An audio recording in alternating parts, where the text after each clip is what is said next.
Chemical nature of hormone हम discuss करेंगे। Chemical nature का मतलब ये है कि हार्मोन किस बायोमोलिक्यूल से बने हुए हैं।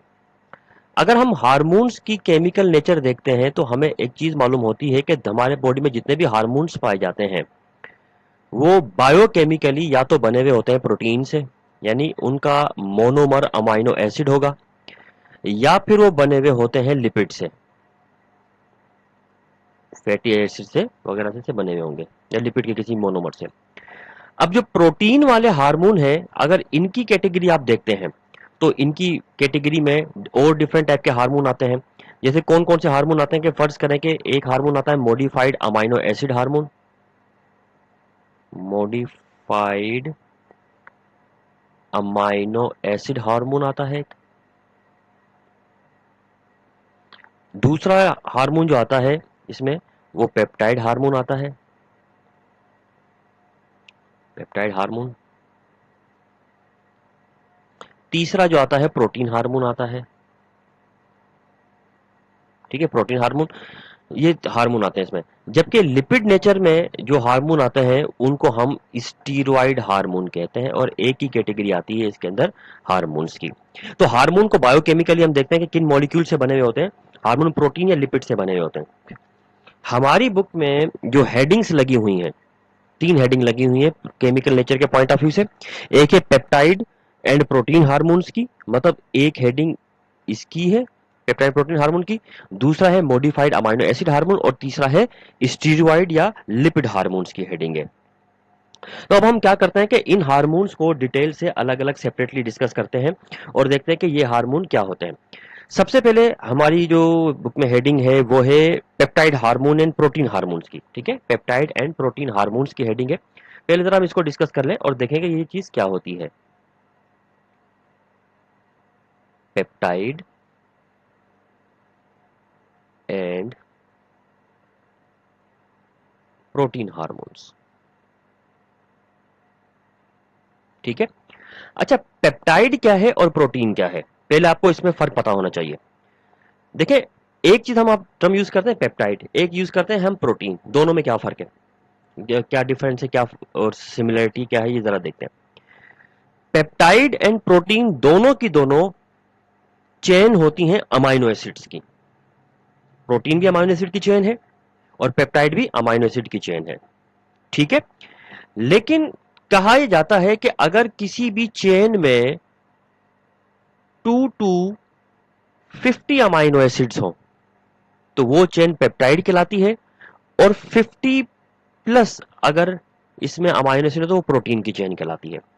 तो आसान जबान में यूं कह लें कि वो तमाम के तमाम हार्मोन्स जिनमें जो कि प्रोटीन नेचर के हैं, उन हार्मोन्स में जो अमाइनो एसिड्स हैं उसके एक मॉलिक्यूल में 2 से लेकर 50 के दरमियान हार्मोन्स उसमें अमाइनो एसिड आते हैं तो वो पेप्टाइड हार्मोन कहलाएगा। और अगर 50 से ज्यादा, फिर भले कितने भी हों, अमाइनो एसिड आते हैं तो वो हार्मोन प्रोटीन हार्मोन कहलाता है। तो ये आई होप कि चीज आपको समझ में आ गई होगी। मैं थोड़ा सा और डिटेल आपको इसकी बता दूं कि जैसे मिसाल के तौर पेप्टाइड में ये एक अमाइनो एसिड है, ये दूसरा अमाइनो एसिड है। ये 2 अमाइनो एसिड अगर कंबाइन हो जाए तो ये चीज कहलाती है डाइपेप्टाइड। डाइपेप्टाइड कहलाती है। ठीक है।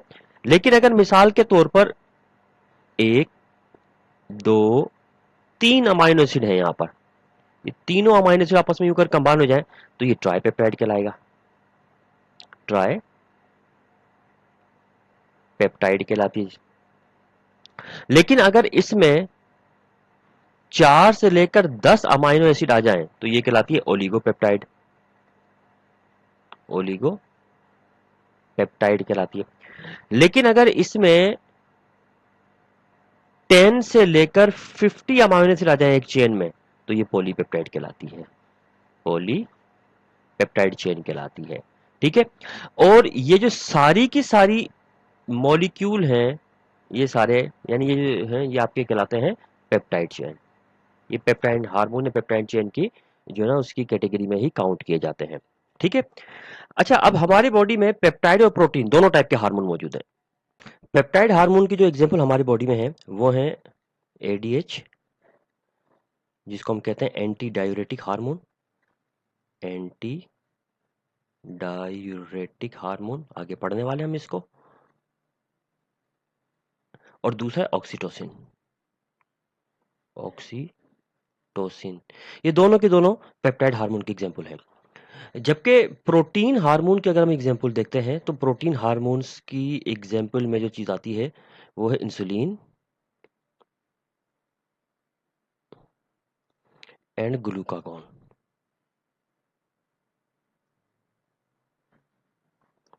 इंसुलिन एंड ग्लूकागॉन ये हार्मोन जो है ना इसमें आते हैं, तो ये इन दोनों की एग्जांपल दी। इसके बाद सेकंड कैटेगरी जो हमारी बुक में लिखी हुई है हार्मोन्स की, वो है मॉडिफाइड अमाइनो एसिड हार्मोन्स।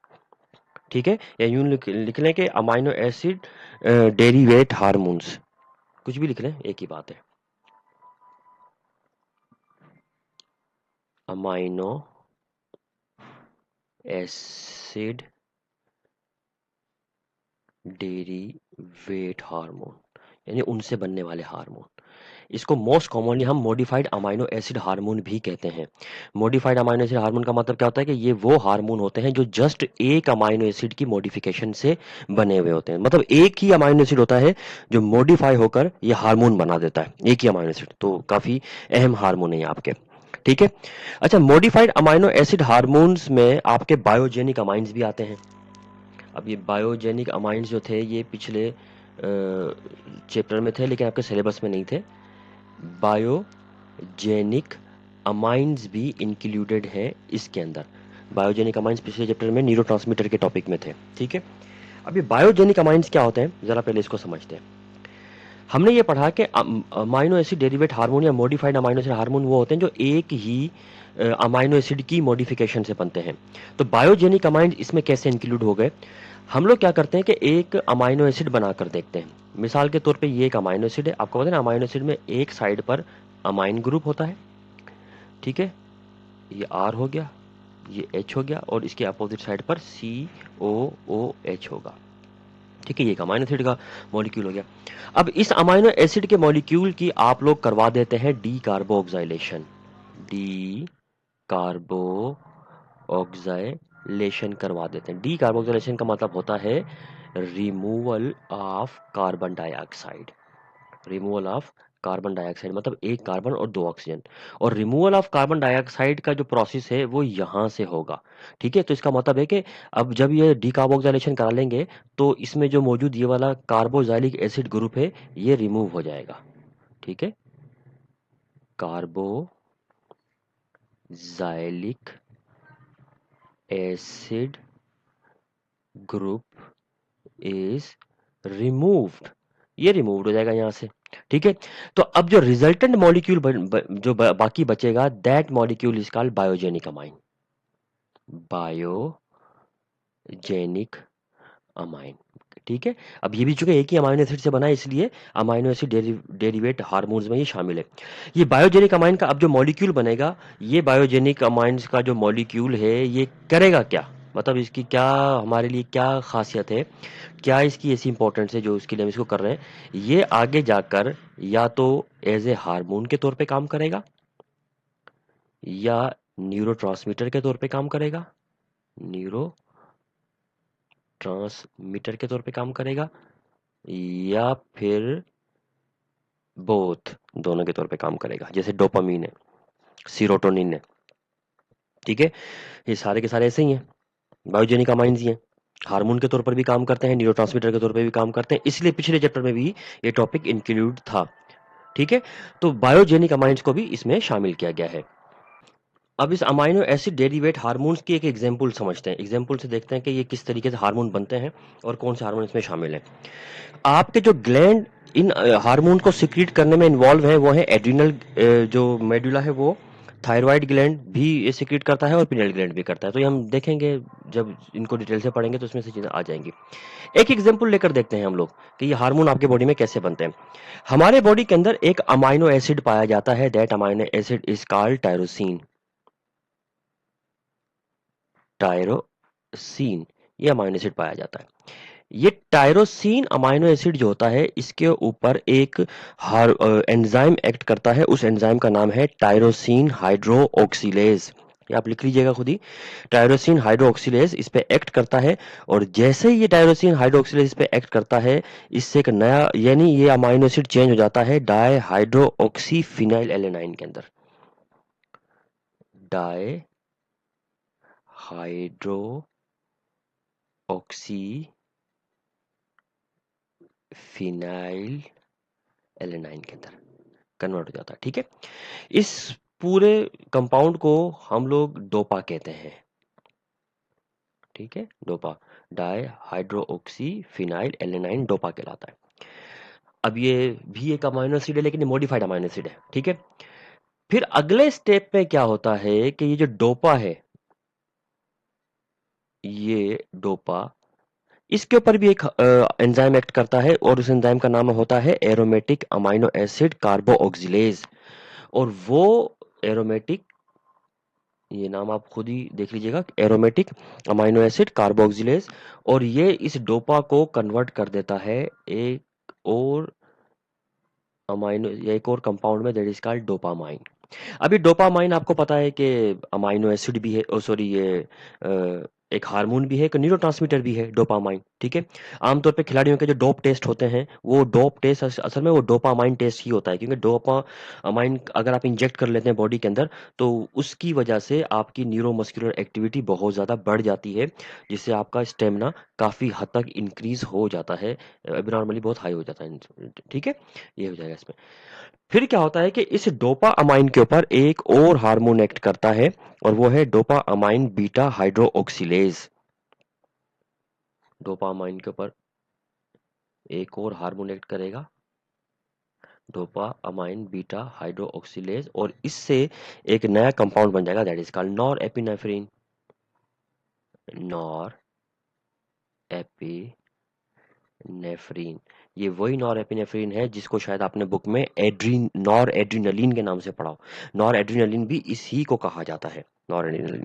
ठीक है, और फिर इस नॉर एपिनेफ्रिन के ऊपर एक और, यानी एंजाइम एक्ट करता है, जिसको कहते हैं phenylalanine N methyltransferase. Phenylalanine N N methyltransferase कहते हैं। तो ये आ गया आपका नॉर एपिनेफ्रिन,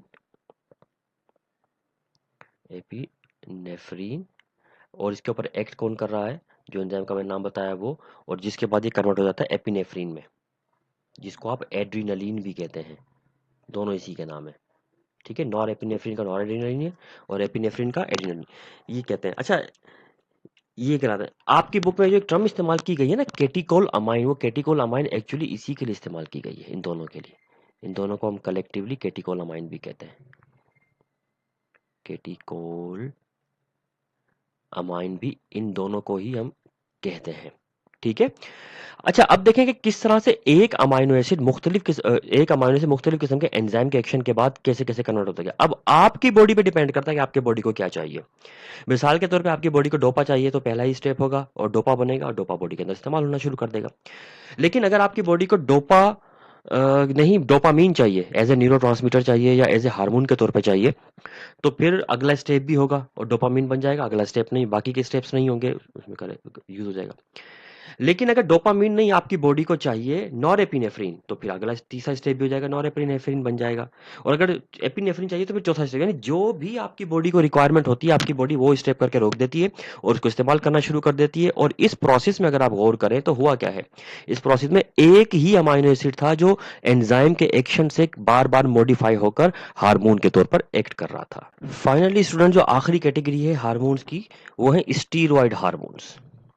ठीक है, यहाँ पर लिख देते हैं इसको, स्टीरॉयड हार्मोन। हमने कहा लिपिड नेचर के होते हैं। अच्छा, ये स्टीरॉयड हार्मोन कौन से हार्मोन होते हैं? ये वो हार्मोन होते हैं जो कि मॉडिफिकेशन ऑफ कोलेस्ट्रॉल से बनते हैं, यानी आपके एंजाइम इन कोलेस्ट्रॉल के ऊपर एक्ट करके इसको मॉडिफाई करके स्टीरॉयड हार्मोन के अंदर कन्वर्ट कर देते हैं। फर्स्ट ईयर में जो चैप्टर नंबर 1 था आपका बायोलॉजिकल मॉलिक्यूल, उसमें जो लिपिड्स का टॉपिक था, उसमें लिपिड्स के आपने वेरियस टाइप्स और सब टाइप्स पढ़ी थी। टर्पेनॉइड्स वगैरह ये याद है आपने पढ़ा होगा। उसी टर्पेनॉइड में एक लिस्ट थी आपकी स्टीरॉइड्स। तो उस स्टीरॉइड में कोलेस्ट्रॉल भी था और बाकी के एग्जाम्पल भी थी, ये उसी का जिक्र हो रहा है। तो स्टीरॉइड हार्मोन लिपिड नेचर के होते हैं, और ये कैसे बनते हैं कि एंजाइम कोलेस्ट्रॉल के ऊपर एक्ट करके उस कोलेस्ट्रॉल को चेंज कर देते हैं हार्मोन्स में।